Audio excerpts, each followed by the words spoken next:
Olá, meus irmãos e irmãs de Ideia Espírita, vocês que nos acompanham aqui na Web Rádio Estação da Luz Natal, nosso muito obrigado e um beijo pela sua companhia. A nossa página Estação da Luz Espírita não tem fins lucrativos. O objetivo é a divulgação da doutrina espírita. É por isso que reunimos aqui esse acervo de matérias espíritas, livros da codificação, obras suplementares, entrevistas, palestras, entre outros trabalhos. Tudo isso com o objetivo de chegar até você através dos programas das Web Rádio Cristo Consolador de São Paulo e Web Rádio Estação da Luz de Natal, para atender suas necessidades de estudo, pesquisa e lazer. Tudo isso, como dissemos, sem fins lucrativos. Convidamos você agora para nos acompanhar em mais essa atração.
Muito bom dia, prezados amigos internautas. É com muita alegria que nós estamos iniciando mais uma edição do programa Espírita Pelos Caminhos da Evolução.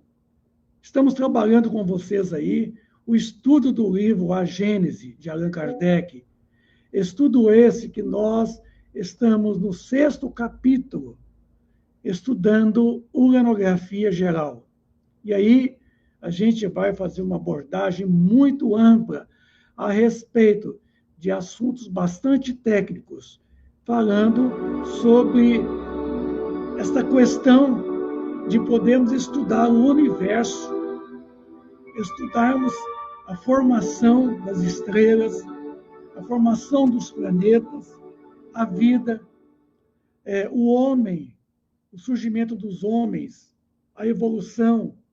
A gente vai trabalhar muitos assuntos pertinentes ao universo. Como foi que tudo começou, a formação de todo o universo. Vai ser um estudo bastante longo. Vamos abordar muitas questões bastante interessantes. E uma das questões iniciais do 6º capítulo é justamente a questão do espaço, a questão do tempo, que há muitas e muitas controvérsias. E a espiritualidade benfeitora, ela foi muito bem trabalhada, a questão do tempo, a questão do espaço. E aqui a gente está vendo que aquilo que Einstein enunciou na teoria geral da relatividade não ficou muito bem trabalhado. Ficou sendo formulado o tempo uma outra dimensão. E a doutrina espírita coloca o tempo de forma não objetiva, mas de forma subjetiva. Isso quer dizer, a doutrina espírita já coloca que o tempo não é coisa. O tempo é subjetivo, quer dizer, o tempo é uma necessidade dos homens para a sua organização social. O tempo passa a ser uma condição que nós próprios criamos, utilizamos para poder, de conforme as nossas vidas, a gente se organizar. E aqui, nesse capítulo 6, uranografia geral, o espaço e o tempo.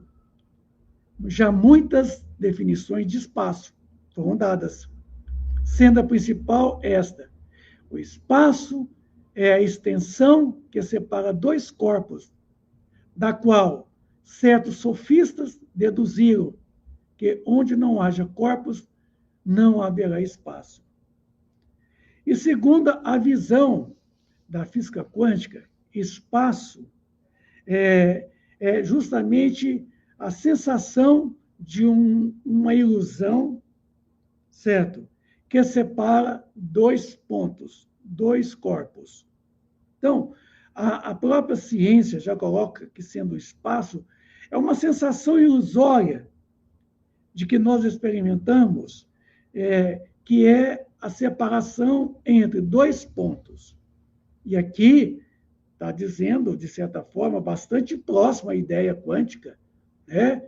Que o espaço é a extensão que separa dois corpos. Né? Onde não há corpos, não haveria espaço. Isso. Que noção nós temos de espaço se nós não podemos mensurá-lo? Dimensão. Menção 2, quer dizer, um ponto em relação a outro ponto. Essa é a noção de espaço. E a doutrina espírita vem trazendo uma ideia muito racional, que agora, com a visão quântica, ela vai ficar mais ainda exata. Porque, já que a doutrina espírita nos traz essa sensação de que, quando você não tem corpos, não haverá espaço. O espaço só vai existir quando você está num ponto, e em relação a outro ponto, você tem uma noção que chamamos de espaço. Tá? Então, está bastante assim. Essa visão espírita, doutrinária, está bastante de acordo com a visão da física quântica, né? De que, na verdade, a ciência enuncia que o espaço é a sensação ilusória que separa dois pontos. Então, na verdade, é preciso que nós tenhamos, além de nós, um outro ponto de relação. Aí vem o universo de Einstein, a relatividade. Tudo no universo é relativo. Tudo no universo tem uma relatividade. Portanto, que a questão do espaço é relativo. É relativo à nossa posição, né? Que é o observador. Quando o observador vai além da sua própria posição, ele percebe, de uma certa forma, o outro ponto.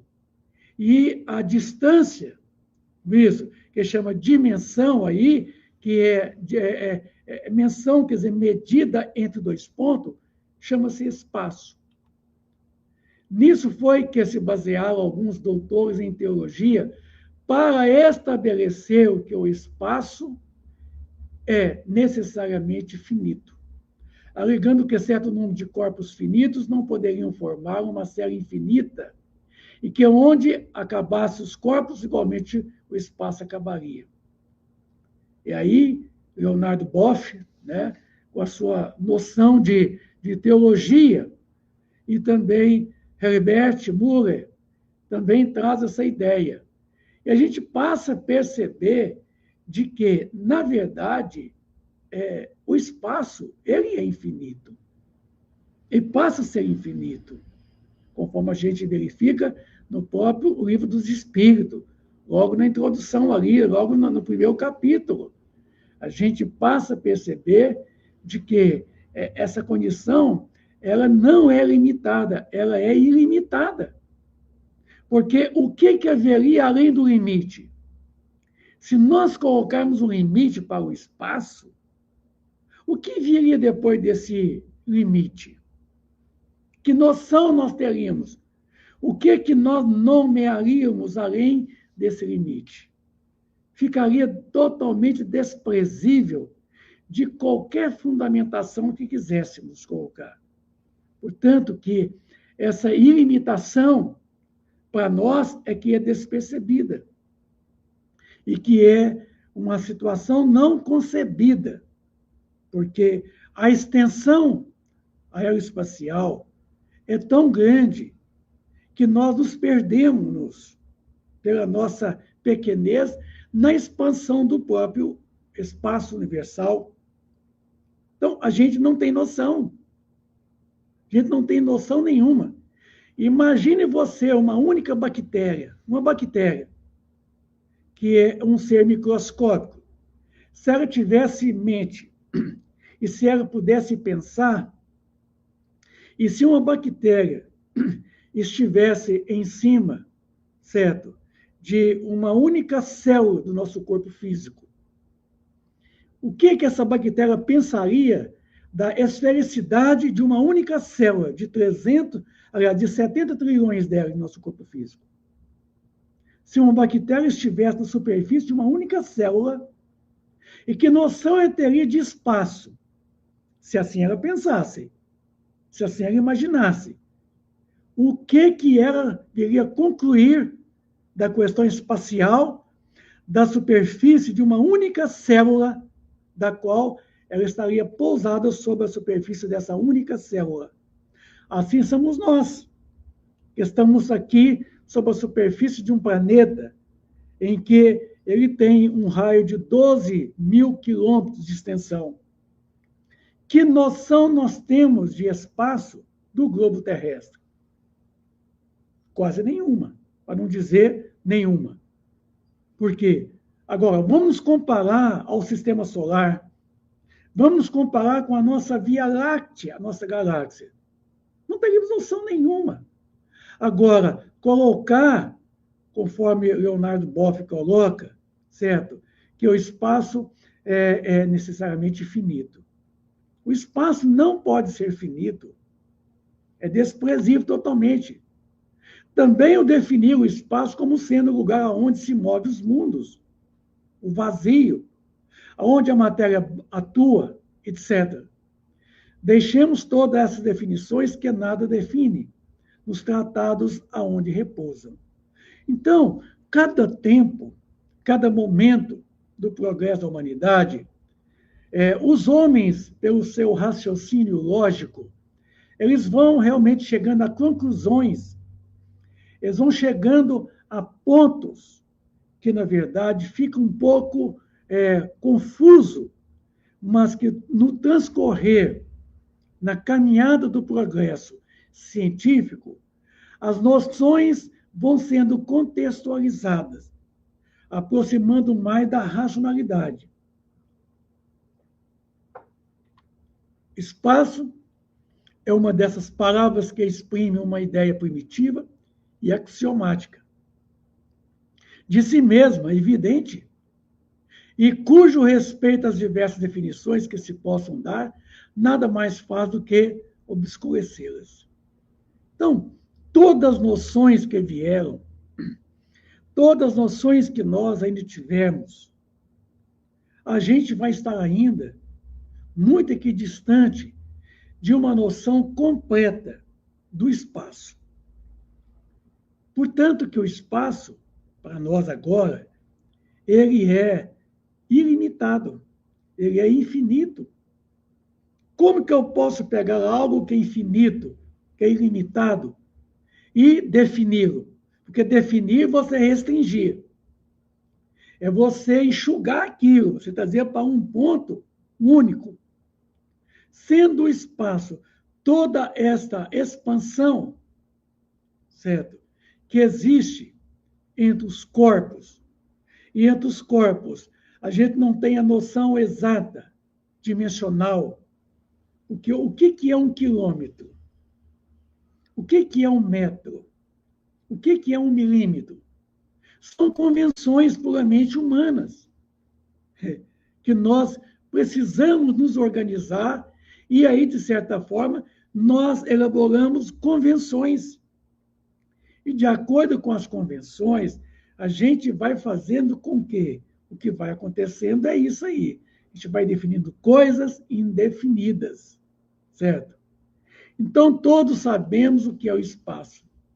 Eu apenas quero afirmar que ele é infinito. Estão vendo?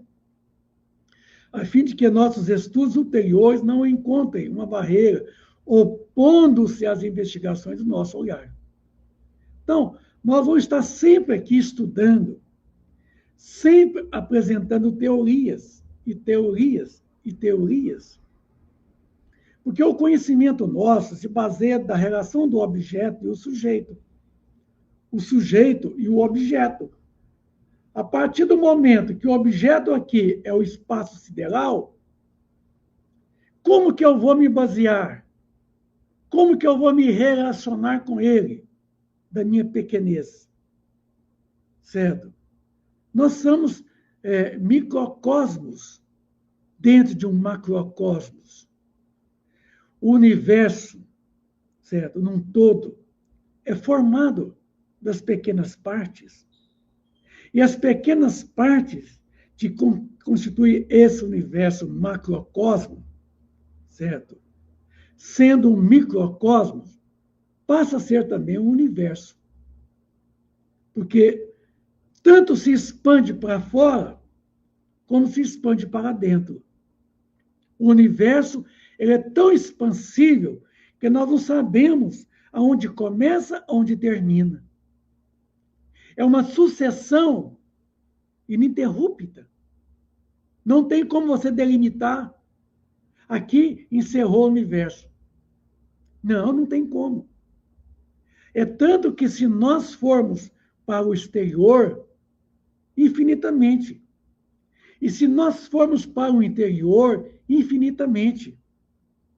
Se nós pegarmos uma nave espacial viajando quase à velocidade da luz e fazermos uma viagem macrocósmica, a gente vai viajar, viajar, viajar e nunca chegaremos a um ponto final.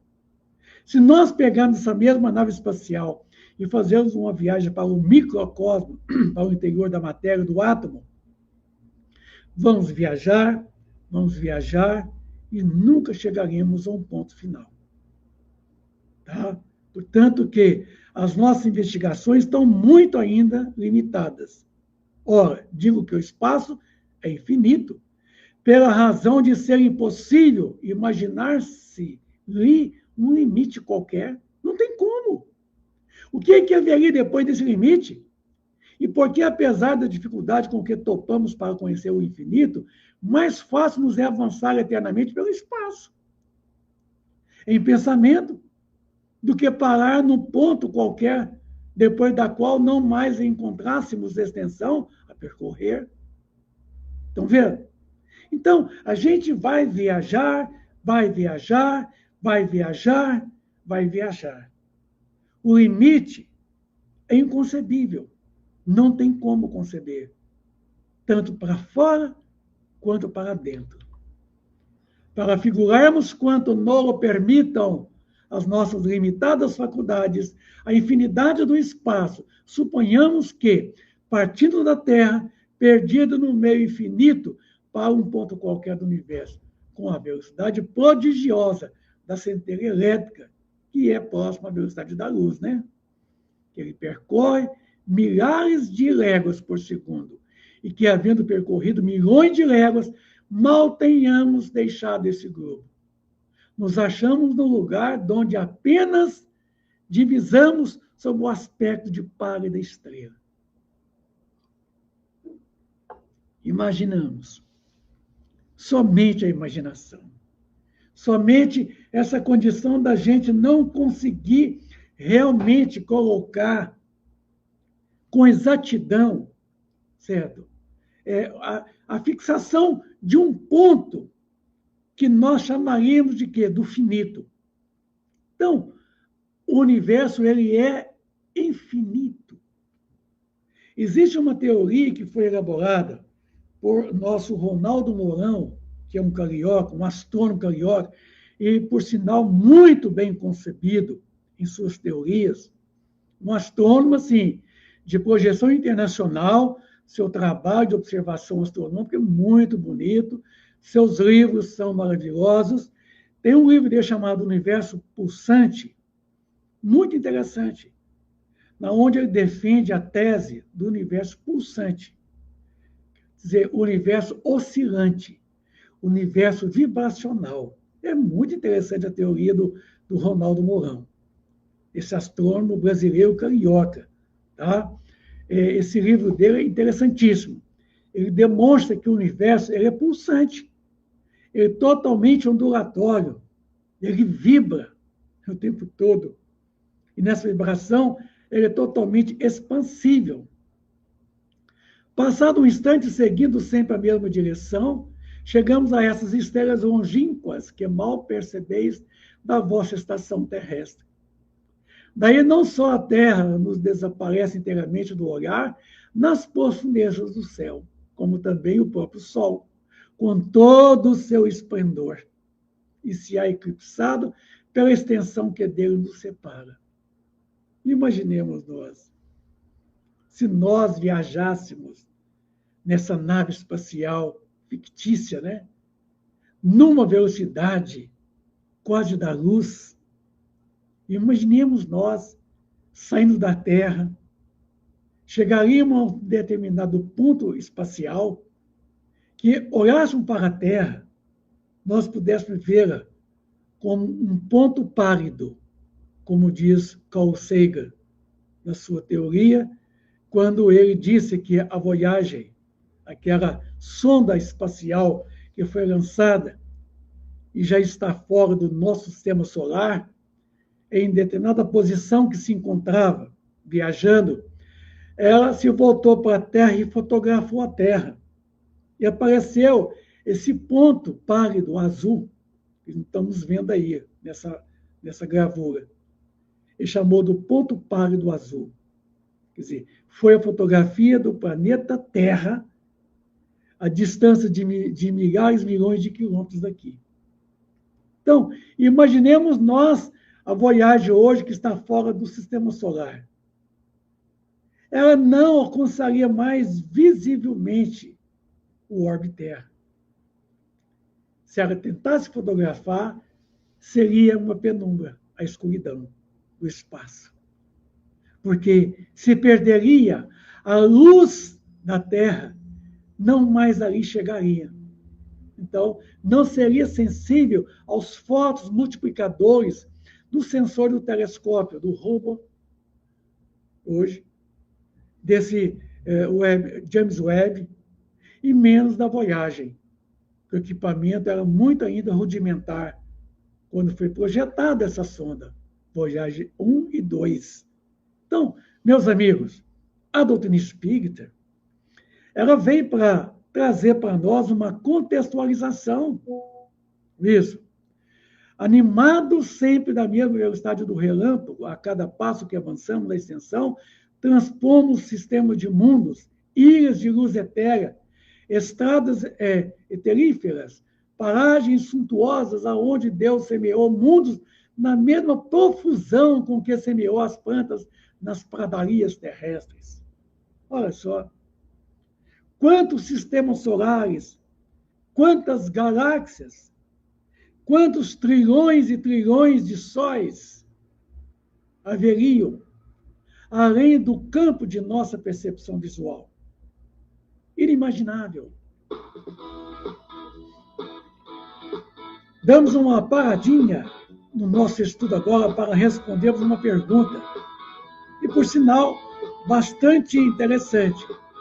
É o Isaac Newton, tá? Aí de Tocantins, ele perguntou: os dias da criação falam dos primeiros dias e eras, para o presente e para o futuro. Existe algo? Então vamos ver, meu amigo.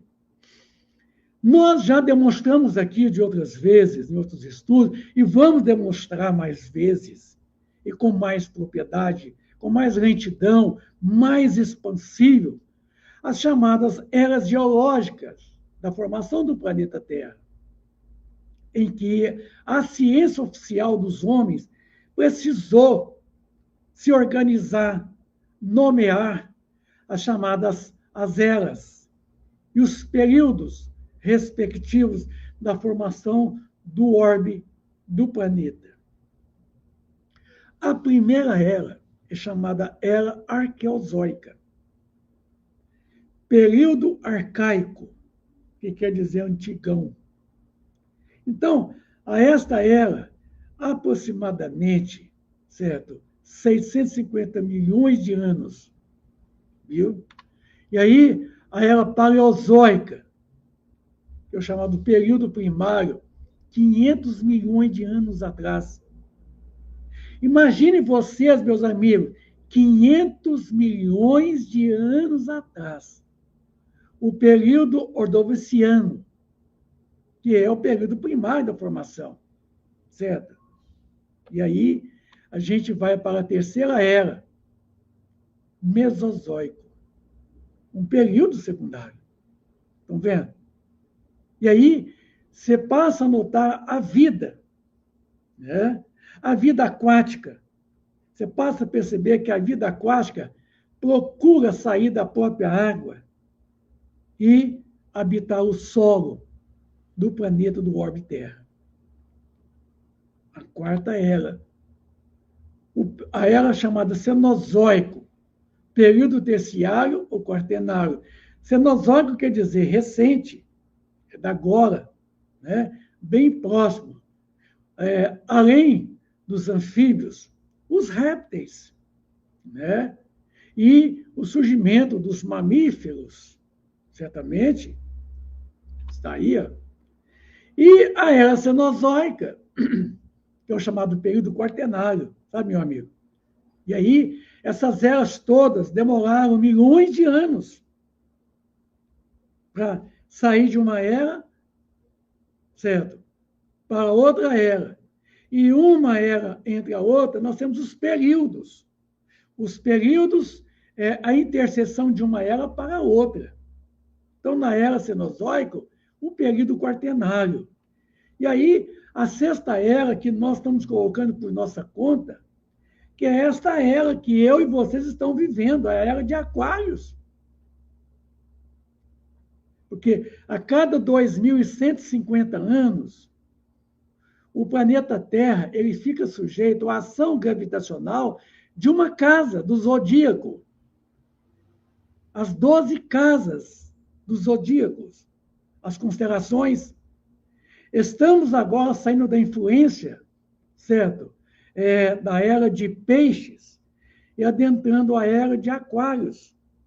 Porque a constelação de Aquários, nós vamos estar vigente sob a influência da constelação de Aquários. E aí, esta era, esse momento agora, do quaternário, o quinto, o sexto, a era de Aquários. E o período é humano espiritual. Tá? Agora, o ser humano, que é a obra-prima de Deus, como diz Protágoras, é a soma, é a síntese de todas as coisas.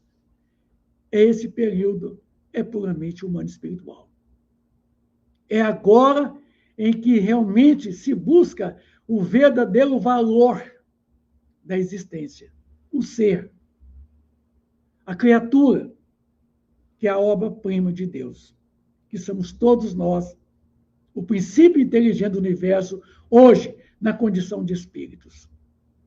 Então, essa sexta era, a gente vai então poder fazer dessas 6 eras uma comparação, certo?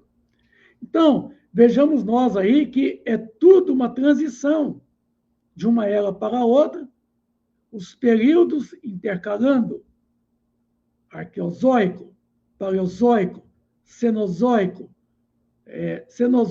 cenozoico e a era de Aquários.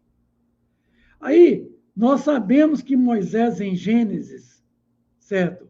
Quando ele coloca os períodos da formação, quando ele diz que Deus criou o universo em 6 dias, que o primeiro dia Deus criou o céu e a terra, em seguida disse, faça-se a luz foi feita, é o chamado Fiat Lux, em que a ciência chamou de período astronômico. Tá? O segundo dia de Moisés, ele diz que Deus fez o firmamento, separou as águas que estão acima do firmamento e das que estão embaixo. Ele chamou o segundo dia da criação. A ciência chamou de período primário. Estão vendo? O terceiro dia de Moisés, as águas que estão debaixo do firmamento se reúnem, que apareça o elemento árido, a terra e os mares e as plantas. E aí, a ciência oficial chamou de período de transição. Estão vendo? A relação. O quarto dia, segundo Moisés, o sol, a lua e as estrelas. Aqui, se nós formos comparar e fazermos uma análise segundo a posição da ciência, certo? Aqui agora, período secundário, o Sol e a Lua e as estrelas foram criados depois. É complicado, né? Então, vejam vocês, aqui, o que acontece? Acontece de que nós estamos, de certa forma, um pouco assim, equivocados com relação ao Gênesis de Moisés, certo? O quarto dia é que vai surgir o Sol, a Lua e as estrelas. Pelo que nós sabemos cientificamente, o Sol veio primeiro, né? As estrelas, a Lua, foi depois, então, que surgiu, quer dizer, a nebulosa solar desprendeu o planeta Terra. Viu? Então, vejamos nós de que, comparando assim, a gente tem que ver que algumas contradições com Gênesis de Moisés. O quinto dia, os peixes, os pássaros, segundo Moisés. A ciência chamou de período terciário. O sexto dia, segundo Moisés, a formação dos animais terrestres e o homem. E a ciência chamou de período quaternário, ou pós-diluviano, né? Assim, meus amigos, meu amigo, passa a perceber de que, além de tudo isso, certo? Há mais coisas a ser tratada, há mais coisas a serem estudadas, porque, com todo respeito, aqui tudo que Moisés nos trouxera, aqui tudo que está inserido no Antigo Testamento, no livro Gênesis, tem que ser avaliado, tem que ser estudado minuciosamente, porque nós não levamos para casa lebre como pelos de ovelhas. Porque o Antigo Testamento da Bíblia é um livro que nós sabemos que ele não foi escrito por Moisés. Certo? Moisés foi quem tomou e formulou o Pentateuco, organizou o Pentateuco. Mas o Pentateuco ele foi escrito por outros e outras pessoas ao longo de uma história. E aí, desses 5 livros, Gênesis é um livro que traz sobre a criação e que ali há controvérsias, porque o livro não foi enunciado cientificamente. Ele foi trazido através de quê? De um pensamento imaginário, de como tudo pode ter sucedido. Ele não baseou numa observação criteriosa da experimentação e da dedução lógica. Ele partiu do princípio de suposições. Eu nem diria teorias, certo? Mas sim de suposições. A gente acha. É o achismo. Não estou aqui absolutamente menosprezando a questão bíblica, com todo respeito ao livro. Mas hoje nós temos em mãos uma ciência de observação, uma filosofia dedutiva de consequências morais. E essa chama-se doutrina espírita, que trabalha com exatidão, com matemática, com raciocínios lógicos, racionais, e não mera especulações, e não imaginações. Eu acho, não. A doutrina espírita afirma, comprova, por meio de provas irrefutáveis, irrecusáveis, a existência, a natureza do mundo espiritual, suas relações com o mundo corporal. E ela não o mostra mais, como antigamente, quando tudo era tirado aos domínios do sobrenatural e do maravilhoso. Capítulo 1, item 5, do Evangelho segundo o Espiritismo. Façamos, meus amigos, uma observação criteriosa, estudando aqui, nesse capítulo 6, a partir de então, nós vamos trazer conhecimentos técnicos a respeito da vida, da existência, da criação. Vamos trazer com exatidão, não é conjecturas, não será achismo, será demonstrativo, que deixará a cada um de vocês, amigos internautas, a possibilidade de poder contestar, questionar e complementar.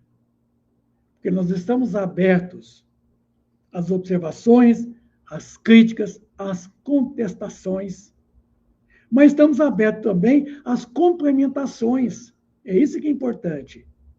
Então, nós vamos poder vermos isso aí ao longo de um tempo, de forma muito minuciosa, sem se perder. Falar de espaço, falarmos de tempo, falar da formação, certo? É muita coisa para nós. Então, é aí. Primeiro dia, o segundo dia, o terceiro dia, o quarto, o quinto, o sexto dia. O que fica meio equivocado mais ainda, né, em Gênesis, é de que no sétimo dia, Deus sentou para descansar. É isso que torna a obra, certo, desprovida de uma racionalidade. O Criador ter que descansar. Então, vejamos nós as contradições bíblicas, que nós não podemos estar aceitando de pronto. Não podemos estar aceitando de pronto. Vamos pegando a coisa e vai aceitando assim. Não podemos. Viu?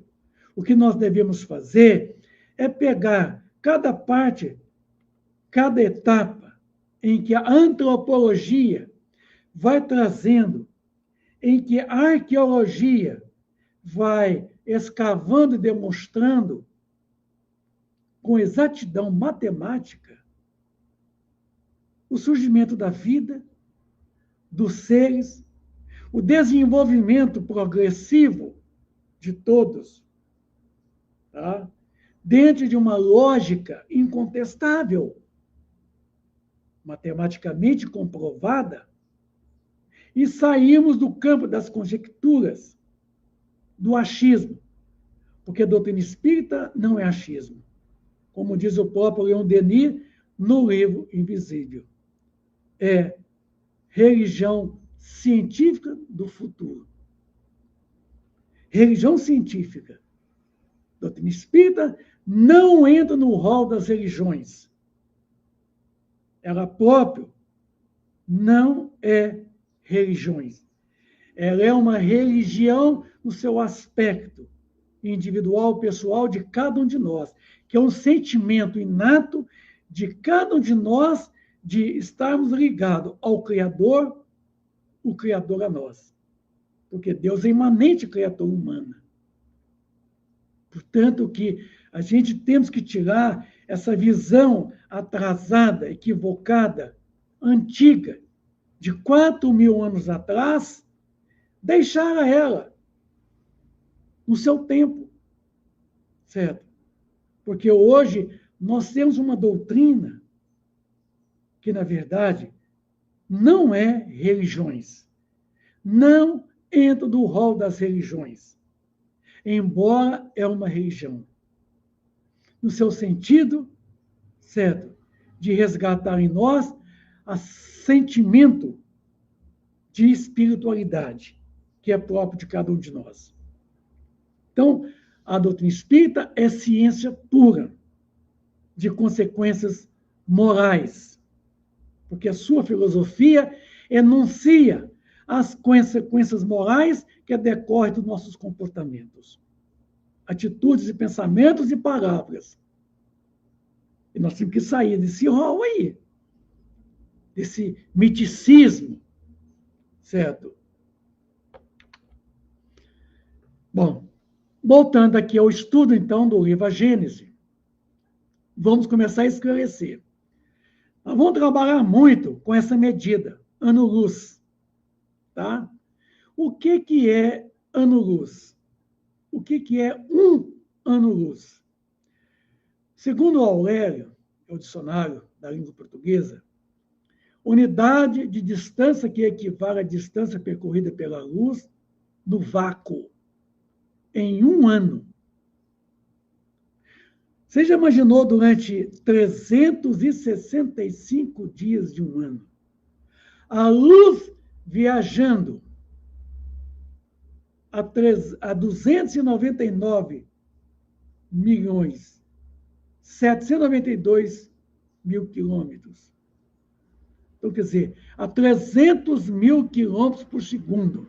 Aliás, não é milhões, não. É 300 mil quilômetros por segundo. Tá? Durante um ano, no espaço, no vácuo, equivale a 9 trilhões e 450 bilhões de quilômetros. Isso é um ano-luz. A gente vai esbarrar muito nessa medida. Ano-luz. Ah, estrela tal está distante de nós a 1000 anos-luz. Não. 1000 anos-luz. 100 mil anos-luz. Por exemplo, a Capela, que é um planeta, certo? Do sistema Capela, está a 42 anos-luz de nós. Certo? Alfa de Centauro, que é um sistema solar, está equidistante de nós a 4,2 anos-luz. Então, a gente passa a perceber que ano-luz passa a ser uma medida que, na verdade, foi preciso criar essa medida, porque ela fala de grandes distâncias, de um espaço enorme.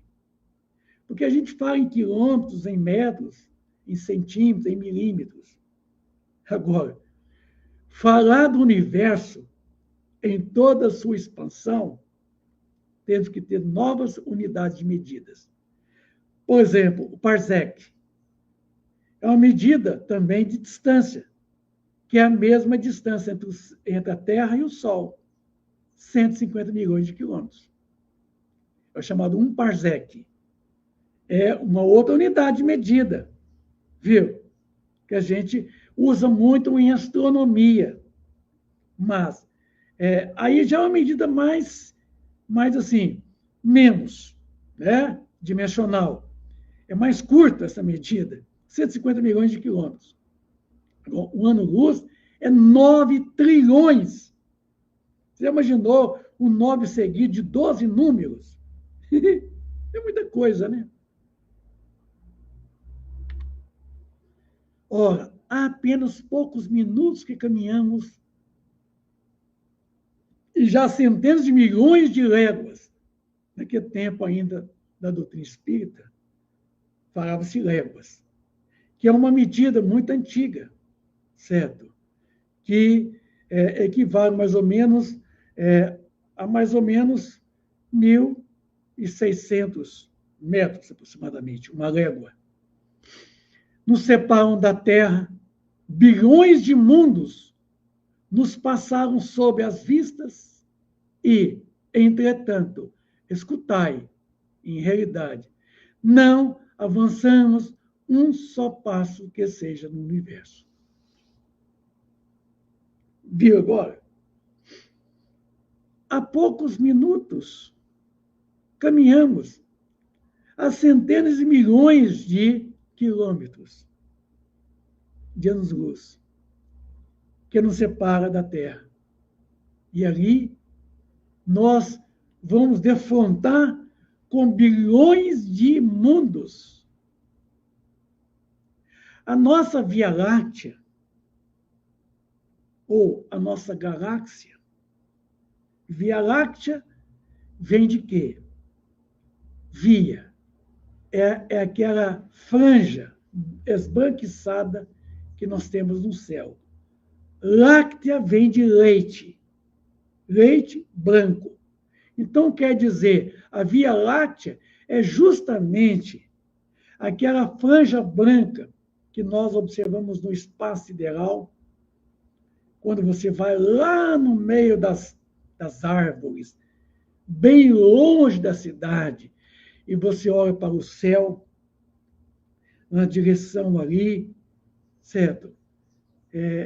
Mais ou menos para o leste, o sul, você veja uma mancha esbranquiçada enorme. Láctea vem de leite, caminho do leite, segundo a etimologia da Via Láctea. Caminho do leite, caminho esbranquiçado. É a nossa galáxia. Segundo números, nós temos 200 bilhões de sóis. 200 bilhões de sóis na nossa Via Láctea. Agora, imagine vocês, para cada sol, quantos planetas poderiam estar em volta a esse Sol. Segundo Joana de Ângeles, no livro dela, em que é tratado de astronomia, um livro bastante antigo, em que Divaldo Franco trouxe a lume no limiar do infinito, a Joana coloca para nós, certo, de que existe para mais de 10 bilhões de galáxias. A Joana, nós sabemos que não é uma astrônoma, mas é um espírito de uma envergadura espiritual incomparável. Se Joana de Ângeles nos fala no Limiar do Infinito, que é um livro psicografado pelo Divaldo Franco, que nós temos para mais de 10 bilhões de galáxias, muito maior do que a nossa. Imaginemos nós aqui agora. Quão é vasto, quão é tão grande o universo.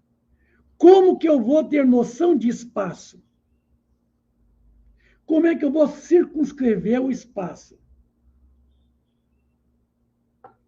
Fiquemos aquietados, sem precipitação, sem pressa, de querer entender a questão espacial. Porque o que nós estamos observando no espaço, não mais com os olhos físicos, mas com as lentes, com a radioastronomia, certo? Com o chamado, os telescópios, James Webb, que é o mais moderno, além do Hubble, a gente focalizar um único ponto do espaço na direção ali. Vamos ver milhares, milhões de galáxias. O que comprova que Joana não está errado. E aquilo que está além da chamada muralha de Hércules, que é um conglomerado universal já enunciado pela ciência oficial, pela astronomia oficial, certo? A gente vai ver depois isso aí, viu? Muito interessante, são questões científicas, não é mais conjecturas, não são mais conjecturas. Se continuarmos durante anos, séculos, milhares de séculos, milhões de períodos 100 vezes seculares, e sempre com a mesma velocidade do relâmpago, nem um passo igualmente teremos avançado qualquer que seja o lado aonde nos dirijamos, a qualquer que seja o ponto para onde nos encaminhemos. A partir desse grãozinho invisível de onde saímos e que chamamos terra. Eis aí o que é o espaço. Então, meus amigos, não seria com a nossa dimensionalidade, com a nossa pequenez de percepção visual. Porque uma coisa eu quero dizer para vocês, a nossa visão, o nosso olho, que é um analisador sensorial, que tem uma função de captar fotonicamente a luz, certo? A nossa percepção visual, que não está localizada no olho, mas que inicia com o olho, que é levado até o cérebro, aonde se forma a imagem. E a imagem, ela é transferida através do centro de força frontal, tá? Para o nosso coronário, e esse nos dando a sensação visual. Porque quem vê não é o corpo físico. Quem vê não é o olho. Quem vê. Quem vê somos nós que vemos. E a nossa percepção visual, ela está estritamente localizada no perispírito, através do centro de força frontal, que nos permite, como espírito fora do corpo físico, vermos o mundo espiritual. O médium, que é o vidente, ele vê os espíritos do mundo espiritual através do centro de força frontal. Então, a nossa percepção visual, que inicia aqui no olho, a mensagem é transmitida ao cérebro, o cérebro ao centro de força frontal, e este pelo coronário, a mente, o corpo mental do espírito, aonde está o centro da visão. Então, somos nós, o espírito é quem vê. Somos nós que estamos vendo. Somos nós que estamos ouvindo. A nossa percepção visual está limitada numa faixa tão estreita que o universo, chamado espectro eletromagnético, que é a faixa vibracional do universo concebível, inconcebível, certo? Existe uma pequena franja, a franja da percepção visual do homem. Está compreendida entre 7.000 a 4.000 angstrons. O angstrom é uma unidade de medida chamada 10.000.000ª parte de 1 milímetro. Isso equivale ao comprimento de onda de uma vibração. Agora vocês vão ver, nós vamos trabalhar muitas questões científicas na segunda-feira. Eu vou falar muita coisa aqui, para muitos de vocês pode parecer uma bobagem, pode parecer um xingamento, pode parecer uma blasfêmia, mas nós somos obrigados a falar de muitas questões científicas a poder, então, trabalhar a organografia geral.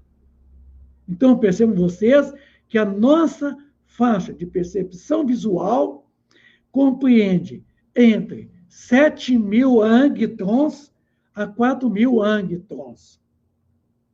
Então, 7.000 angstrons é uma frequência, digamos assim, uma frequência muito baixa. E 4.000 angstrons é uma frequência muito alta. Então, acima de 4.000, a gente vai galgar essa caminhada do, digamos assim, do azul, certo? Até o vermelho. Quando se chega no vermelho, além do vermelho, é um comprimento de onda, certo? Muito longo. A frequência é muito baixa. Chama-se o infravermelho. Agora, aquém do azul, nós temos ultravioleta, que é uma frequência muito alta, que o comprimento de onda é muito pequeno. Por quê? Estudando o eletromagnetismo, a gente verifica que o comprimento de onda é inversamente proporcional à frequência. Viu agora? Uma onda eletromagnética caminhando a 300 mil quilômetros por segundo, certo? A frequência dessa onda, ela é inversamente proporcional ao comprimento de onda. Quanto menor o comprimento de onda, maior é a frequência. Quanto maior é o comprimento de onda, menor é a frequência. Então, do infravermelho para o ultravioleta, nós temos um aspecto visível. Este que vocês estão me vendo, eu estou diante de uma câmera webcam, com a luz acesa, 2 monitores, um computador e todo o equipamento aqui. Tudo iluminado. Essa é a franja, essa é a fresta, por onde se percebe visualmente a nossa capacidade visual de vermos as coisas. Porque existe um mundo além do infravermelho e além do ultravioleta. Se nós pudéssemos ver agora a radiação ultravioleta, nós veríamos um outro mundo. Se nós observássemos agora o que está além do infravermelho, tá? Nós veríamos um outro mundo, outras cores, certo? Nós veríamos um mundo físico diferente do que nós estamos vendo aqui. Porque as cores, elas existem para além do infravermelho e para além do ultravioleta. Fica agora? E aí, entre infravermelho e ultravioleta, nós temos as cores do arco-íris, que é a nossa faixa de percepção visual. Agora, o que é noção de espaço? Certo? O que é noção de tempo para nós, que está além das nossas percepções visuais? Em termos de espaço, em termos de questão de tempo. Portanto, que a doutrina espírita vai nos trazer, ao longo desse estudo da uranografia geral, um estudo bastante complexo e completo das questões que envolve o tempo, envolve o espaço, envolve o universo e toda a vida dele. Então, meus amigos, nós pedimos a cada um de vocês um pouco de tolerância. Quantas vezes a gente vai poder falar muitas coisas aqui, talvez ininteligível. As dúvidas, remetem ela para nós, façam as perguntas e nós vamos procurar trabalhar as respostas. Se não tivermos a resposta de pronto, a gente estuda, pesquisa e responde em outros momentos. Tá bom? Agradeço o carinho e a atenção de cada um de vocês nesta manhã, desta segunda-feira. Encerrando o nosso programa de hoje, eu quero muito poder agradecer a Deus Pai Todo-Poderoso pela oportunidade de nós estarmos aqui nesta manhã, através da web Rádio Estação da Luz, esse canal que abre para o mundo todo, levando a mensagem espírita em todos os pontos do planeta Terra. É a direção dele, na pessoa do Senhor Tavares, a quem nós muito agradecemos nessa manhã, dessa segunda-feira. A cada um de vocês, amigos internautas, agradecemos a Deus, Pai Todo-Poderoso, ao nosso Mestre Jesus Cristo, nosso modelo, nosso guia de perfeição. E pedimos a espiritualidade benfeitora e agradecemos a ela. E pedimos a ela a proteção, o amparo, para que nós possamos estar com vocês aqui plenamente todas as segundas-feiras e todas as sextas-feiras. Tenhamos todos nós uma feliz segunda-feira uma semana de paz, de muita luz, de muita alegria. E um bom dia para todos. Fica com Deus. Obrigado.